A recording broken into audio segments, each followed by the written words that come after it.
Bio-LitI, enlighten, uncover, integrate, because life is never separate from knowledge. Troy, retold by Bill Bowler. Chapter 5 Years of War. The Greek fighters are coming across the sea in 1,000 ships. The Trojans hear of this and go into Troy. They close the town gates and wait for war. After many days at sea, Agamemnon's men arrive on the beaches of Troy. That night, they sleep in their tents on the beach. The next day, Menelaus and Odysseus, king of Ithaca, go to the town. They want to speak to King Priam. But the Trojans do not open the gates to them. Priam's messenger tells the Greeks, "Helen of Troy is happy here. So leave us and go home." Menelaus and Odysseus go to Agamemnon's tent. They tell the great king everything. He is very angry. So the Trojan War begins. For years, the Trojans stay in their town. They come out and fight.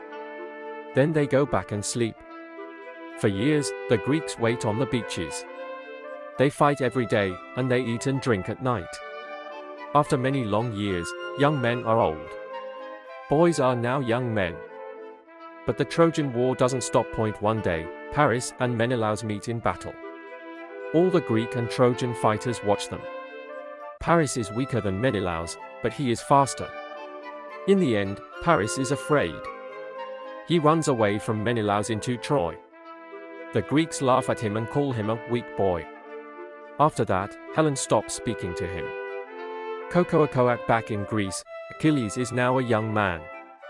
With his best friend, Patroclus, he wants to fight the Trojans. But his mother, Thetis, doesn't want to lose him in the war. The Trojan War stretched across the years like an endless season. The walls of Troy remained standing, but neither side escaped unchanged. Every battle left its mark. Spears pierced shields, swords cut flesh, and memories wounded hearts. On the beaches below the city, Greek warriors carried the evidence of war upon their bodies. Old wounds closed, but they never truly disappeared.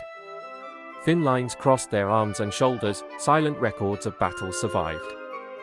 The war was writing its history not only in songs and stories, but also in human tissue. Biologists use the term scar tissue to describe the new tissue that forms when the body repairs a wound. The replacement tissue is different from what existed before. It restores strength, yet it also preserves the memory of injury. In many ways, the warriors of Troy resembled scar tissue itself. They continued to stand, fight, and survive, but years of conflict had changed them forever. One day, Paris faced Menelaus before the eyes of both armies. Fear overcame him, and he fled behind Troy's walls.